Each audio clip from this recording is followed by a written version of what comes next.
నమస్కారం అండి. సోషల్ మీడియాలో అయితే ఒక ట్రెండింగ్ అవుతుందండి. చిరంజీవి గారికి ఈ వయసులో గూడా 2 పింఛన్స్ అవసరం అనేసి గూడా అంటున్నారు. అసలు ఏంటి? ఈ వయసులో అండి మీ అర్థం?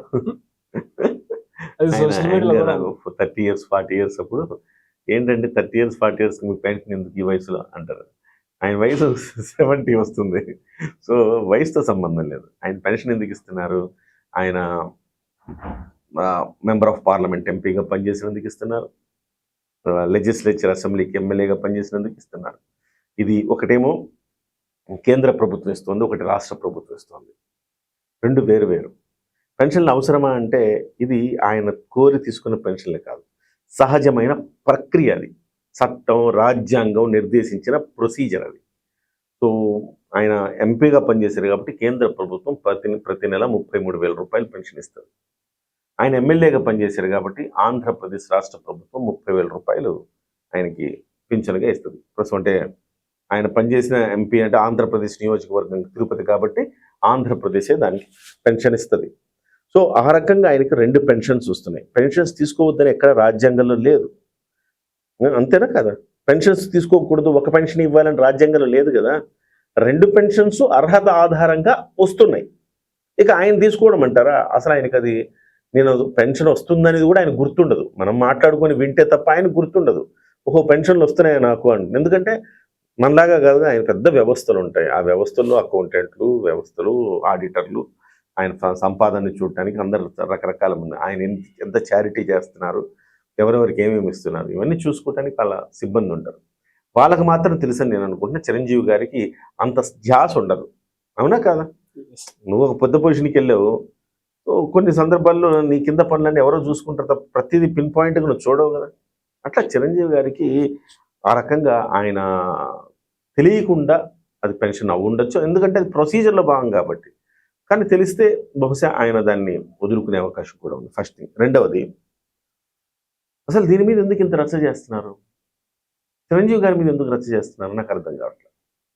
చిరంజీవి గారు పళ్ళున్న చెట్లకి రాళ్ళ దెబ్బలు అన్నట్టు చిరంజీవి గారు దొరికారా? కొంతమంది మీడియాల్లో మాట్లాడుతూ చిరంజీవి గారిని ఫోకస్ చేస్తున్నారు. చిరంజీవి గారు మీకు 2 పెన్షన్లు అవసరమా అంటే ఏంటి ఆ టైటిల్ నాకు అర్థం కాదు. చిరంజీవి గారు మొట్టమొదటి తీసుకున్నారా? చిరంజీవి గారితో ప్రారంభమైంది అదేమన్నా ట్రెండ్? అయితే చిరంజీవి గారితో అంతమవుతుందా? చిరంజీవి గారు తీసుకోవడం మానేస్తే మొత్తం వ్యవస్థ మారిపోద్దా? చిరంజీవి గారు 61,000, 62, 63,000 ఏమన్నా తీసుకుంటున్నారేమో తెలియదు కానీ పెన్షన్ రూపంలో. కానీ ఆయన కొన్ని కోట్ల రూపాయలు ఖర్చు పెడుతున్నారు ప్రజా సంక్షేమం కోసం. సో అలాంటి వ్యక్తిని పట్టుకొని అవమానకర రీతిలో మీరు చర్చ చేయండి, నాకు అభ్యంతరంలే. పెన్షన్ ఉండాలి, ఉండకూడదు, చర్చ చేయండి పర్లా. కానీ ఆ చర్చ ఎట్లా ఉండాలంటే మ్యాటర్ మీద ఉండాలి, సబ్జెక్ట్ మీద ఉండాలి. అట్లా కాకుండా చిరంజీవి గారి మీదకి డైవర్ట్ చేయడం అంటే మీరు కుట్ర చేసినట్టే. మెగా స్టార్ మీద దుమ్మెత్తి పోసినా బురద జల్లినా మనకు వ్యూస్ వస్తాయి అని అనుకోవడం తప్ప అంతకు మించి లేదు అని చెప్తాను. ఇప్పుడు ఈ పింఛన్ తీసుకోవడం తప్పు కదా అంటారా? రాజ్యాంగం చట్ట ప్రకారం తప్పట్లేదు మహేష్. అది ఆయన హక్కుగా సంక్రమిస్తోంది పెన్షన్ తీసుకోవటం అనేది. అట్లా ఆ మాటకు వస్తే ఇందులో నేను చెప్తున్నది ఏంటంటే మహేష్, కేవలం చిరంజీవి గారిని ఎందుకు ఫోకస్ చేస్తున్నారు? వైఎస్ విజయమ్మ ఎవరామె? ఒక మాజీ ముఖ్యమంత్రి భార్య, ఒక మాజీ ముఖ్యమంత్రి తల్లి, కాంగ్రెస్ పార్టీ ప్రస్తుత అధ్యక్షురాలి తల్లి. ఇంత పెద్ద ప్రొఫైల్ ఉంది. ఆమె పెన్షన్ తీసుకోవట్లేదా? అసలు పెన్షన్ తీసుకోవడమే తప్పంటే ఆమె పెన్షన్ తీసుకోవట్లేదు. ఆమెకి ఎన్ని వేల కోట్లు ఉన్నాయి, పెన్షన్ తీసుకోవట్లేదా? అట్లాగే నల్లారి కిరణ్ కుమార్ రెడ్డి, ఆయన పెన్షన్ తీసుకోవట్లేదా? ఇట్లా చాలామంది ఉన్నారు పెన్షన్ తీసుకునే వాళ్ళు. వాళ్ళని ఫోకస్ చేయకుండా చిరంజీవి గారి మీద మాత్రమే ఎందుకు ఫోకస్ చేస్తున్నారు? ఇది ప్రధానమైన పాయింట్. ఎందుకంటే చిరంజీవి గారు సాఫ్ట్ టార్గెట్ కాబట్టి. చిరంజీవి గారి మీద నిందలేస్తే జనం చూస్తారు కాబట్టి. మన వీడియో పోవాలన్నా లేకపోతే ఇంకేదైనా చేయాలన్నా చిరంజీవి గారిని విమర్శించాలి, చిరంజీవి గారు తప్పు చేస్తున్నారని చెప్పాలి. సో ఆ రకంగానే వీడియోలు పోతాయి. ఈ ఉద్దేశంతో వాళ్ళు చేస్తున్నారు, అంతే తప్ప అంతకుమించి ఉంటుంది. బీద మస్తాన్ రావు సార్ ఎంపీగా చేశాడు, ఎమ్మెల్యేగా చేశాడు. బీద మస్తాన్ రావు కూడా పెన్షన్లు తీసుకుంటున్నాడు. ఆయనకి లేవా? వేల కోట్లు ఉన్నాయి ఆయనకి లేవా? సో ఇవన్నీ తీసేసి పక్కన పెట్టేసి కేవలం చిరంజీవి గారినే టార్గెట్ చేసి మాట్లాడటం అనేది న్యాయం కాదా అంట నేను. చిరంజీవి గారు ఇవాళ ఈ ఛానళ్ళన్నీ కూడా, ఇంక్లూడింగ్ మీ ఛానల్ కూడా చెప్తున్నా, మీ ఛానల్ కొత్తది కాబట్టి నేను దాని గురించి అంటలా. మీ ఛానల్తో పాటు మిగతా ఛానళ్ళన్నీ కూడా ఎవరైతే చిరంజీవి గారి మీద విమర్శలు చేస్తున్నాయో ఆయన ఐ బ్యాంకు ద్వారా ఎంతమందికి జీవితంలో వెలుగునిచ్చారో చెప్పారా?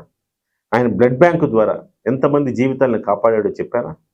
ఆయన కరోనా సమయంలో కొన్ని వేల కుటుంబాలు కడుపు నిండా భోజనం చేసినాయంటే ఆయన సెలవే. దీని గురించి ఎవరైనా చెప్పారా? సినీ కార్మికులు ఉచిత వైద్య పరీక్షలు చేయించుకోవడానికి ఆయన కారణం, దాని గురించి చేశారా? గుప్తధనాలు అనేకం చేస్తున్నారు. అనేక మంది వాళ్ళు బయటకు వచ్చి నాకు చిరంజీవి గారు సాయం చేశారంటే తప్ప మనకు తెలియదు. అలాంటిది చిరంజీవి గారు ఇన్ని కార్యక్రమాలు చేస్తుంటే ఏనాడు చెప్పవి ఛానల్. పవన్ కళ్యాణ్ గారు ఒక ఏడాదిలో 10 కోట్ల రూపాయలు సొంత నిధులు ఇవ్వటం జరిగింది.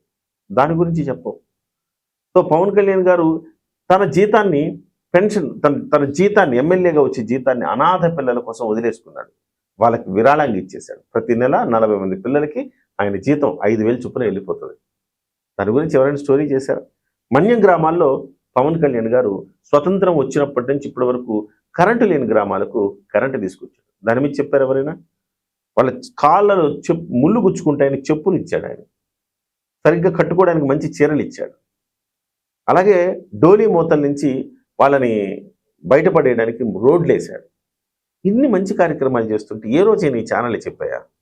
ఎంతసేపటికి ఏదైనా చిన్నది కోడిగుడ్డు మీద ఈక పీకేలాగా దాన్ని పట్టుకొని బురదేసామా, ఎంతేమో బురదేసేసామా, బట్ట కాల్చి మొహాన్ని వేసేసామా, వాళ్ళు దుడుచుకుంటారులే, మందేం పోయింది, మనకి వ్యూస్ వస్తాయి, మెగా ఫేమ్లు ఎంత తిరిగితే అంత వ్యూస్ వస్తాయి, ఇలాంటి ధోరణి తప్ప ఇట్లా ఎప్పుడైనా ఒక పాజిటివ్ స్టోరీ చేశారా? చేయని వాళ్ళందరూ ఇవాళ చిరంజీవి గారి మీద పెన్షన్లు తీసుకుంటున్నాడంట అని మాట్లాడుతున్నాడు. ఇంకోటి కిరణ్ గారు, ఎందుకు ఇప్పుడు చిరంజీవి గారు కావచ్చు, పవన్ కళ్యాణ్ గారు కావచ్చు, ఇలా ఇంత సేవలు చేస్తుంటారు, ఇంత హెల్ప్ చేస్తుంటారు, ఇలాంటి వాళ్ళ మీద నెగిటివ్ వీడియోస్ చేస్తుంటారు, సోషల్ మీడియాలో కూడా నెగిటివ్గా చేస్తుంటారు. ఎందుకు అయ్యిండొచ్చు అసలు? దీనికి 2-3 రకాల రీజన్స్ ఉన్నాయండి. సహజంగా మీకు మీడియాలో వీళ్ళని ఎక్కువ ఎలివేట్ చేయరు. రీజన్ ఏంటంటే ఒక వర్గం మీడియానే ఉంటుంది. మీడియాలో ఒక వర్గం ఆధిపత్యం ఉంది. ఆ వర్గం ఏం చేస్తుందంటే చిరంజీవి గారిని ఎప్పుడు తొక్కేయాలని చూస్తుంది. ఇవాళ ఆయన కొత్త ఏం కాదు. ఆయనకి ఎప్పటి నుంచో ఆయన సినిమాలు తీయడం మొదలుపెట్టినప్పటి నుంచి ఆ వర్గం కుట్రలు అన్నింటినీ అధిగమించి వచ్చాడు ఇక్కడ దాకా. ఆయనకేం కొత్త కాదు. ఈ జనరేషన్ కొత్తగా చూస్తున్నాం మనం, అవునా అని మనం అనుకుంటాం. ఆయన 4 జనరేషన్ల నుంచి వ్యతిరేకతను ఎదుర్కొంటూనే వచ్చాడు. సో ఒకటి వర్గాధిపత్యం, 2 రాజకీయంగా కూడా చిరంజీవి గారు ప్రవేశించిన తర్వాత రాజకీయ శత్రువులు కూడా తయారయ్యారు మెగా ఫ్యామిలీకి. ప్రస్తుతం పవన్ కళ్యాణ్ గారు కూడా రాజకీయాల్లోనే ఉన్నారు. దీనివల్ల సినిమా ఇండస్ట్రీలో ఏ కుటుంబానికి లేని ఇబ్బంది చిరంజీవి గారి కుటుంబానికి ఎందుకుందంటే, ఒకటి కులం వర్గం ఆధారంగా ఆయన టార్గెట్ చేస్తూ ఉంటారు. 2 రాజకీయంగా ఆయన వచ్చాడు కాబట్టి, పార్టీలోకి వచ్చాడు, ఇప్పుడు తమ్ముడిని ఉంచాడు కాబట్టి ఆ రకమైన ఇబ్బంది వాళ్ళు కూడా విమర్శలు చేస్తూనే ఉంటారు. ఇకపోతే చిరంజీవి గారి మంచితనాన్ని, పవన్ కళ్యాణ్ గారి మంచితనాన్ని తట్టుకోలేక కావాలని వాళ్ళలాగా వీళ్ళు కోట్ల రూపాయల దానం ఇవ్వలేరు కదా మిగతా వాళ్ళు. సో అది తట్టుకోలేక అక్కసుతో చేసే విమర్శలు. ఇట్లా 3-4 రకాలుగా విమర్శల దాడి ఎప్పుడూ కొనసాగుతూనే ఉంటుంది. బట్ వాళ్ళకి అలవాటు అదంతా. దాన్ని అలవాటు ఎదుర్కొంటారు, మళ్ళీ ముందుకెళ్తూనే ఉంటారు. విసిరే రాళ్లను మెట్లుగా చేసుకొని వాళ్ళు పైకి ఎదుగుతూ ఉంటారు. ఆ లక్షణం మెగా ఫ్యామిలీలో ఉంది. ఓకే, మేబీ మెగాస్టార్ చిరంజీవి గారు ఫ్యూచర్ లో ఏమైనా రావచ్చు అంటారా? ఇక రాజకీయాల్లో వచ్చే ఉద్దేశం అయితే నాకు తెలిసి ఆయనకు ఉందని నేను అనుకోను. ఓకే, ఆయన ఇప్పటికే 70 వస్తున్నాయి నియర్లీ. ఆయన ప్రజలకు ఏమైనా చేయగలుగుతామా, సినిమా ఇండస్ట్రీకి ఏమైనా చేయగలుగుతామా వ్యక్తిగతంగా, అంతే తప్ప రాజకీయాల్లోకి మళ్ళీ వచ్చి ఆయన చెప్పేశారు కదా, ఈ కుళ్ళు రాజకీయాలు నాకు పడవు అని. సో రాజకీయాల్లోకి అయితే మళ్ళీ వచ్చే అవకాశం 100% లేదని నేను అనుకుంటున్నాను. ఓకే, నమస్తే.